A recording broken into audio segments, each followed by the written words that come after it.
भाजपा के घटिया नेता विजय शाह ने कर्नल सोफिया कुरैशी के बारे में कहा है कि जिन लोगों ने बेटियों का सिंदूर उजाड़ा था, मोदी जी ने उन्हीं की बहन को भेजकर उनकी ऐसी तैसी करवाई।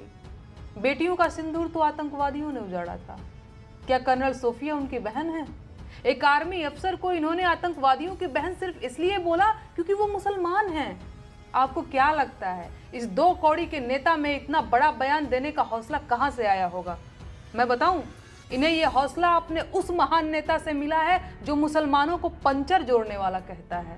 भारतीय जनता पार्टी के मंत्री विजय शाह का जब कर्नल सोफिया कुरैशी को लेकर एक विवादित बयान सामने आता है तो नेहा सिंह राठौर उर्फ लतखोर मैडम अपना गला फाड़ फाड़ कर भारतीय जनता पार्टी के नेता और प्रधानमंत्री नरेंद्र मोदी पर लगातार निशाना साधने लगती है। जब मंत्री विजय शाह ये जाने अनजाने में कह जाते हैं कि मैंने आतंकियों को उन्हीं की बहन भेज करके तबाह कर दिया, तो नेहा सिंह राठौर उर्फ लतखोर मैडम ये कहने लगती है कि इनको इतना हिम्मत कहां से आता है जो हमारी कर्नल सोफिया कुरैशी को आतंकी की बहन कह रही है। मैं विजय शाह का कोई समर्थन नहीं कर रहा हूं, बल्कि हां विरोध ही कर रहा हूं। विजय शाह का यह बयान विवादास्पद है और मैं पुरजोर विरोध भी करता हूं। और कर्नल सोफिया कुरैशी हमारी भारत की बेटी है, हमारी बहन है, ना कि आतंकियों की बहन। तो यहां पर मैं विजय शाह का पुरजोर विरोध करता हूं। लेकिन मेरा सवाल यह नहीं है, मेरा सवाल यह है कि जिस नेहा सिंह राठौर उर्फ लतखोर मैडम ने भारतीय जनता पार्टी के मंत्री विजय शाह के विवादित बयान पर अपना गला फाड़ा था, वही लतखोर मैडम आज जब समाजवादी पार्टी के एक नेता सांसद राम गोपाल यादव ये कह रहे हैं कि विंग कमांडर व्योमिका सिंह जाटव है, हरियाणा के जाटव चमार है, तो कहां गई वो लतखोर मैडम जो अपना गला फाड़ फाड़ कर भारतीय जनता पार्टी को और भारतीय जनता पार्टी के लोगों को, कार्यकर्ता को,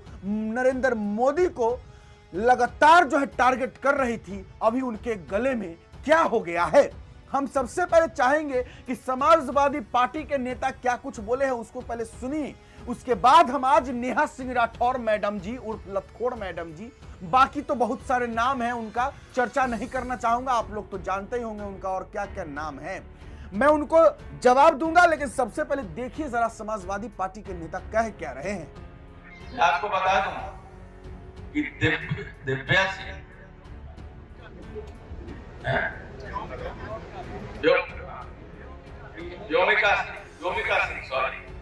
व्योमिका सिंह हरियाणा की जाटव चमार, व्योमिका सिंह हरियाणा की जाटव चमार, जाटव चमार।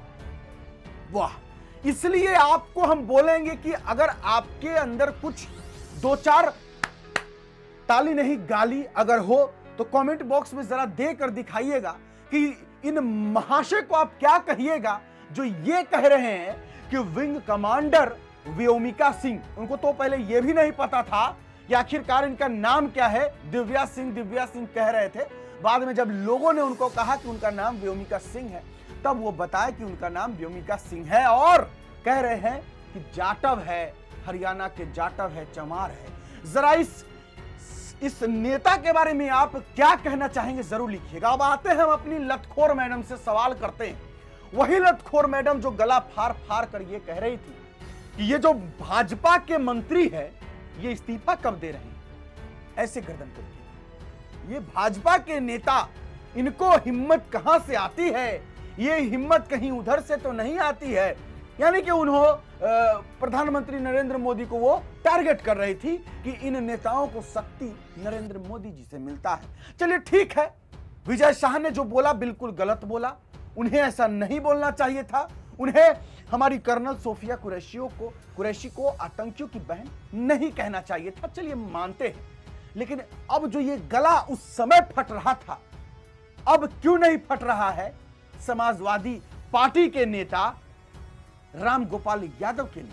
तो इसका सच्चाई यह है कि चूंकि नेहा सिंह राठौर उर्फ लतखोर मैडम के अब्बा जान की पार्टी है, ये समाजवादी पार्टी इनके अब्बा जान की पार्टी है और अब्बा जान को ये कुछ कह नहीं सकती है, क्योंकि इनको वहां से फंडिंग होता है, इनको वहां से पैसे मिलते हैं। और जब हम किसी का नमक खाते हैं तो नमक हरामी नहीं कर सकते, जिस थाली में खाते हैं उस थाली में छेद नहीं कर सकते हैं। बड़ी जो ये देशभक्त बनी फिरती है ये लतखोर मैडम, ये एक नंबर की देशद्रोही है। इसलिए देशद्रोही है क्योंकि ये वो औरत है जो पहले ये कहती है कि पहलगाम में आतंकी हमला जो हुआ तो मेरा चौकीदार कहां था, जब जो दूसरे देशों का वॉर फोन से रुकवा देते हैं, वो पॉपो जो है अपने देश में पहलगाम आतंकी हमला क्यों नहीं रुकवा पाए।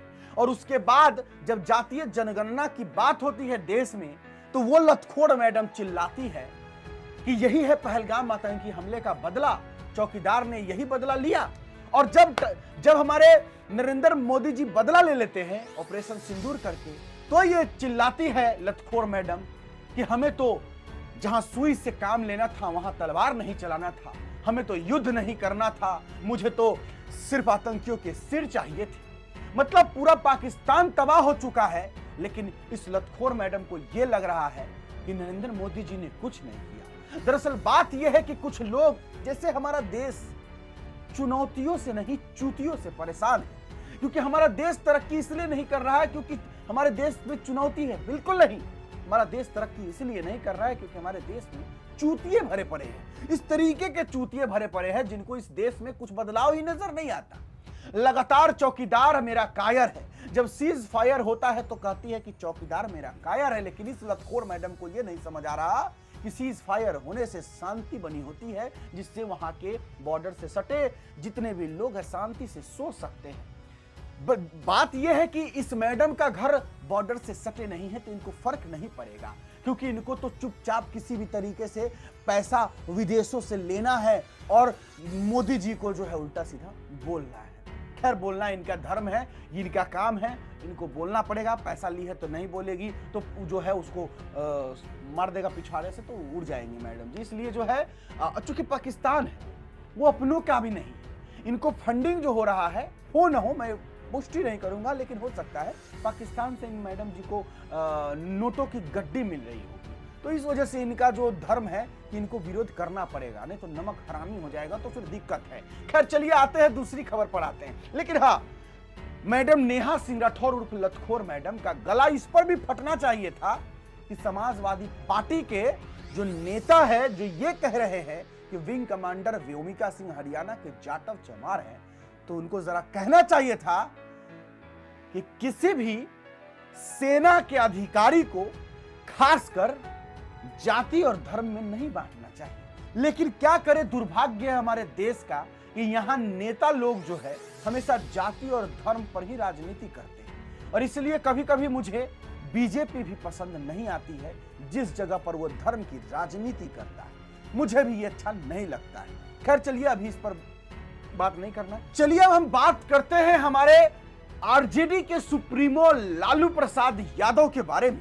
बीजेपी पूरा तैयार हो चुकी है और पूरी तैयारी कर चुकी है कि जैसे ही बिहार विधानसभा चुनाव हो उससे पहले पूरे लालू परिवार को जेल में समेट कर रख दे। अब मैं ऐसा क्यों कह रहा हूं, तो एक बड़ी खबर आ रही है कि लालू प्रसाद यादव के घर की कुर्की जब्ती होने वाली है। अब किस मामले में लालू प्रसाद यादव जी के घर की कुर्की जब्ती होगी जरा जान लीजिए। दरअसल मामला 2011 का है, जब महाराजगंज से हमारे लालू प्रसाद यादव जी भाषण देने गए थे अपने जो उम्मीदवार थे उनके पार्टी का, उनके लिए। बात यह था कि उस समय धारा 144 लागू था, आचार संहिता लागू था, और उस समय आचार संहिता लागू होने की वजह से किसी भी प्रकार का भाषण देना कानूनन जुर्म था। और उसी समय हमारे राजद सुप्रीमो हमारे लालू प्रसाद यादव जी कानून का उल्लंघन करते हुए भाषण देने पहुंच जाते हैं, और इस वजह से वहां उनके ऊपर केस दर्ज करा दिया जाता है। केस भले ही 2011 का हो, लेकिन 2025 में कुर्की जब्ती का ऑर्डर इसलिए दिया गया क्योंकि लगातार जो है लालू प्रसाद यादव जी को उपस्थित होने के लिए, कोर्ट में उपस्थित होने के लिए कहा जा रहा था और महाशय कोर्ट नहीं पहुंच रहे थे क्योंकि उनके पास बहुत सारा काम धंधा होता है। कोर्ट को टाइम देना उनके लिए उतना आवश्यक काम नहीं है और इस वजह से कोर्ट ने कुर्की जब्ती का आदेश दिया है। अब बात यह है 2011 का केस 2025 में कुर्की जब्ती होता है तो हो न हो 2050 तक जो है सुनवाई हमें लगता है कि लालू जी पर होगा, क्योंकि लालू जी एक नेता है, कोई आम इंसान नहीं जो आज केस हुआ कल कुर्की जब्ती करके परसों आपको जेल डाल दिया जाएगा, ऐसा नहीं होता। और यह भी मुझे बुरा लगता है कि बीजेपी पता नहीं क्यों हमारे लालू जी के और लालू परिवार के पीछे पड़े हुए हैं। लालू जी को जिंदा रहने देना चाहिए, ईमानदार नेता है, गरीबों के मसीहा है और आने वाले समय में जो है हमारे बिहार की जो सरकार है वो भी लालू यादव जी के नेतृत्व में भी हो सकती है कि चलेगी भी।